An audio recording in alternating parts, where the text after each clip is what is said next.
안녕하세요. 오늘도 하나님의 귀한 말씀을 함께 나누게 하신 우리 하나님께 영광과 찬송과 존귀를 돌립니다. 또 오늘 나누는 말씀이 하나님의 음성으로 성령의 기별로 우리 모두에게 들려지게 되기를 주님의 이름으로 간절히 기도합니다. 오늘은 디모데후서에 있는 말씀을 살피기를 원합니다. 오늘 말씀의 제목은 너의 직무를 다하라. 너의 직무를 다하라. 디모데후서 4장 5절의 말씀을 오늘 본문의 말씀으로 선택했습니다. 신약 346페이지 디모데후서 4장 5절입니다. 그러나 너는 모든 일에 근신하여 고난을 받으며 전도인의 일을 하며 너의 직무를 다하라. 사도 바울이 디모데에게 보낸 두 번째 편지서인 디모데후서는 AD 67년경 바울의 2차 로마 감옥 투옥 때에 쓰여졌습니다.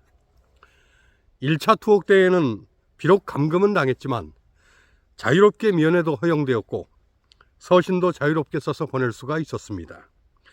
하지만 2차 투옥 때에는 모든 것이 제재를 당했습니다. 이제 죽음이 멀지 않았음을 예감한 바울은 마지막으로 디모데에게 최후의 서신, 최후의 명령을 남기고자 했습니다. 디모데후서는 바울 서신 가운데 가장 나중에 최후에 쓰여진 서신이며 이 편지서를 남긴 지 몇 개월 후에 결국 바울은 순교를 당합니다. 사도 바울은 마지막 서신, 마지막 명령을 통해서 디모데에게 전도인의 일을 하며 너의 직무를 다하라고 말을 했습니다.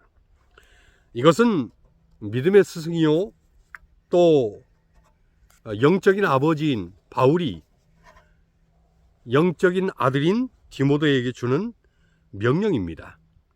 디모데후서 4장 1절에 하나님 앞과 산자와 죽은 자를 심판하실 그리스도 예수 앞에서 그의 나타나실 것과 그의 나라를 두고 엄히 명하노니 라고 했습니다. 이것은 그냥 서신 또 그냥 하는 말이 아니고 엄한 명령이라고 했습니다. 자신의 죽음 이후에도 복음 전파의 사명을 반드시 완수해야 한다는 것입니다. 바울은 2차 전도 여행 중에 루스드라에서 디모데를 만났습니다. 사도행전 16장 1절로 3절에 보면 루스드라에서 디모데를 만났는데 아직 나이가 젊고 어린데도 믿음이 좁고 사람들이 칭찬을 하는 것입니다. 바울은 그 자리에서 디모데를 픽업을 했습니다. 그리고는 디모데를 전도 여행에 동참을 시킵니다. 바울은 사실 쉽지 않은 전도 여행 여정길에 새로운 동역자를 얻은 것입니다. 디모데라고 하는 이름의 뜻은 하나님의 보배, 하나님의 영예라는 뜻입니다. 그 이름의 뜻대로 바울은 하나님의 보배를 얻었습니다. 전도 여행 중에 바울은 자신이 개척한 교회 중에 가장 애착을 두었던 에베소 교회의 목회자로 디모데를 세웁니다. 그리고는 신실하지만 한편으로는 마음이 너무 여리고 착한 디모데에게 1차, 2차로 서신을 보내는 것입니다. 디모데의 모친은 유대인이고 아버지는 헬라인이었습니다. 디모데는 경건한 유대교적 신앙의 소유자였습니다. 그러나 바울로 인해 복음 안에서 새로운 그리스도인으로 출생을 했습니다. 그리고 그리스도 안에서 모든 사람들에게 칭찬을 받았다고 했습니다. 이러한 디모데를 바울은 자신의 선교 활동에 동참을 시킨 것입니다. 바울은 스승이요 영적 아비로서, 디모데는 제자요 영적 아들로서 하나님의 사역에 함께 동역을 한 것입니다. 하지만 로마 감옥에 재수감된 바울은 삶의 연조가 다하고 이제 떠날 기약이 가까움을 감지를 했습니다. 그러나 주님을 향한 사명은 계속 이어져야 함을 확신했습니다.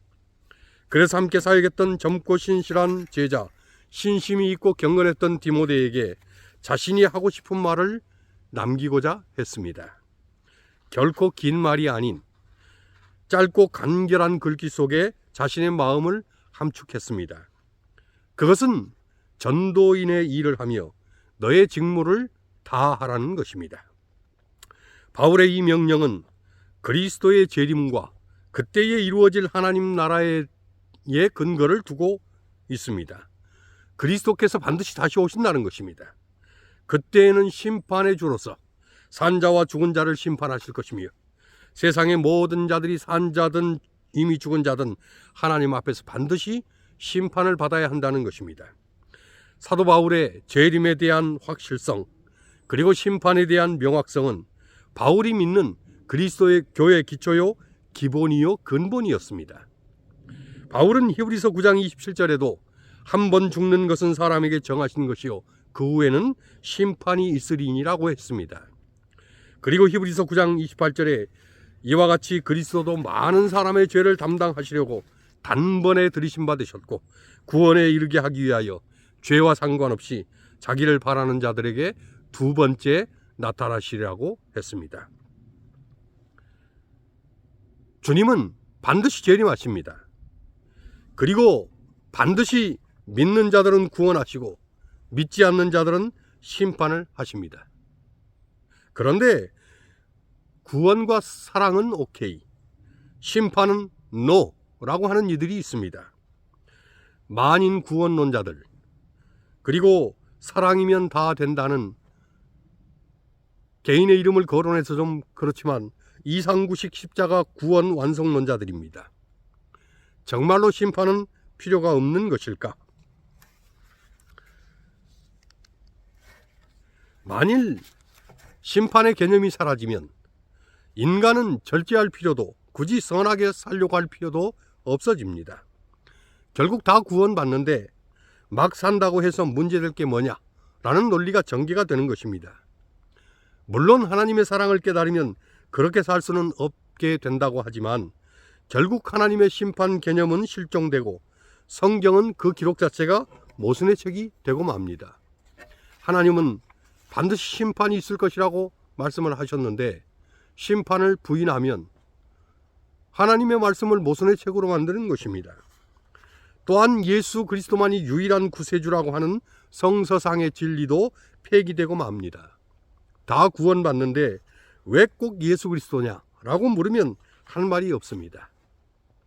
사실 만인 구원론의 기원은 초창기 로마 캐톨릭이 이 퍼블릭 처치 로마 공교회가 되면서 모든 이방 종교를 끌어들이기 위해서 로마 사제 중에 알렉산드리아의 클레멘트나 오리겐 같은 이런 이들이 만인 구원론을 주장을 했습니다.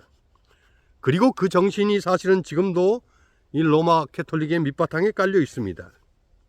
전임 천주교 교황이었던 요한 바오로 2세는 공공연히 하나님을 믿지 않아도 천국에 갈 수 있다고 했습니다. 모든 종교에는 다 구원이 있다고도 했습니다. 그리고 이 말에 대다수의 추기경과 사제들이 동의를 표합니다. 천주교에는 사실 모든 것을 다 합니다. 거리끼는 게 없는 것입니다. 지난주에는 현 프란치스코 교황이 AP통신과의 그 방송 인터뷰에서 동성애 처벌은 부당하다, 신은 있는 그대로 사랑하신다 라고 말을 했습니다. 그리고 공개적으로 동성애를 인정한 것입니다. 이 모든 것이 바로 만인 구원론의 바탕에서 출현하는 것입니다. 천주교회는 이제 대놓고 만인 구원론을 따르고 있습니다. 그리고 에큐메니칼 운동, 종교통합주의를 추종하는 개신교회들이 이런 천주교와 합류하고 있습니다. 하지만 결국 심판의 성서적 진리를 약화시키려는 사단 마귀의 대리자 역할을 할 뿐입니다. 만인 구원론은 성서적인 진리인 하나님의 심판을 백지화하려는 사단 마귀의 계략임을 우리는 기억해야 할 것입니다. 이제 또 하나 주의해야 할 것이 십자가 구원 완성론입니다. 이미 이런 주장도 오래전에 있었던 주장입니다. 십자가 구원으로 하나님께서 인류 구원을 위한 모든 것을 다 끝냈다는 것입니다. 그래서 십자가에서 마지막으로 하신 말씀이 다 이루었다가 아니냐고 주장을 합니다. 그러나 십자가 구원으로 모든 것이 완성된 것이 아닙니다. 그 후에 부활이 있어야 하고 그리스도의 재림이 있어야 하고 심판이 있어야 합니다. 십자가 구원이 모든 것이다라고 하는 주장을 가장 강조하는 집단이 세칭 구원파입니다. 미국에서 딕 욕이라고 하는 목사가 이런 주장을 하면서 그 주장이 세계적으로 퍼지고 그리고는 한국의 구원파의 잘못된 기초를 놓게 했습니다. 그런데 이상구 박사가 하나님은 사랑이시다라는 말을 강조하다가 그 다음에 그 사랑의 극치는 십자가다라고 강조하다가 그리고 그 다음에 십자가가 모든 것이라고 강조하면서 잘못된 구원론에 도달하게 됩니다. 물론 십자가만이 인류 구원의 유일한 소망입니다. 그러나 십자가 사건으로 인류 구원 역사의 종지부가 찍혀진 것은 아닙니다. 아까 읽었던 히브리 9장 28절에도 사도 바울은 이렇게 말합니다. 이와 같이 그리스도도 많은 사람의 죄를 담당하시려고 단번에 들이신 바 되셨고 구원에 이르게 하기 위하여 죄와 상관없이 자기를 바라는 자들에게 두 번째 나타나시리라. 주님께서 죄를 담당하시려고 단번에 십자가에 들여지셨습니다. 하나님 편에서는 하실 수 있는 모든 일을 다 하셨습니다. 그래서 다 이루셨다고 말씀하셨습니다. 그러나 그 십자가의 구원이 내 것이 되려면 그것을 내가 선택을 해야 합니다. 십자가 구원을 믿고 선택하면 그 사람은 구원을 받습니다. 그러나 그 구원이 최종적으로 확정되려면 예수 그리스도의 두 번째 나타나심이 있어야 합니다. 그래서 구원에 이르게 하기 위해 두 번째 나타나시리라고 말씀을 하셨습니다. 십자가의 구원은 구원의 언도입니다. 이 사람은 그리스도를 믿음으로 더 이상 죄인이 아니라는 것입니다. 그래서 우리는 구원의 확신을 가지고 살아갑니다. 구원을 확증하는 것이 아니고 확신하면서 사는 것입니다. 이상구 박사는 그리고 십자가 구원 완성론자들은 여기까지는 우리와 같이 갑니다.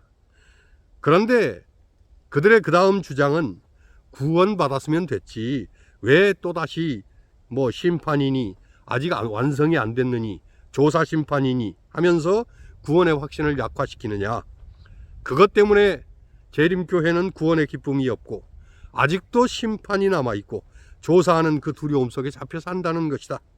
그러면서 하나님의 사랑과 십자가의 구원을 지나치게 강조하다가 심판 무용론에 이르고 마는 것입니다. 구원의 확신은 좋은 것입니다. 그것을 우리는 칭의라고 말합니다. 그리스도의 십자가의 공로로 의롭다함을 받은 것입니다. 하지만 칭의 후에도 우리는 성화의 과정을 가야 합니다. 우리가 구원은 받았지만 여전히 죄의 문제는 청산되지 않은 이 지구성, 이 죄의 도성에서 우리는 살아가는 것입니다. 그러니 날마다 믿음 안에서 그리스도와 동행하며 성화의 길을 가야 합니다. 그래서 성화는 칭의의 연속이라고도 말을 합니다. 구원의 확신은 날마다 내 삶에서 계속되어야 하는 것입니다. 어제 구원받았다고 해서 오늘 구원받는다고 하는 보장은 없습니다. 어제 구원받았으면 오늘도 구원이 필요하고 그리고 내일도 우리는 구원을 받아야 합니다. 그렇게 날마다 구원의 은혜를 경험하면서 주님이 가신 그 길을 따라가다가 주님께서 강림하실 때에 비로소 우리는 홀연히 변화되어 완전히 죄 문제가 종결된 영화의 몸으로 저 영원한 하늘로 가는 것입니다.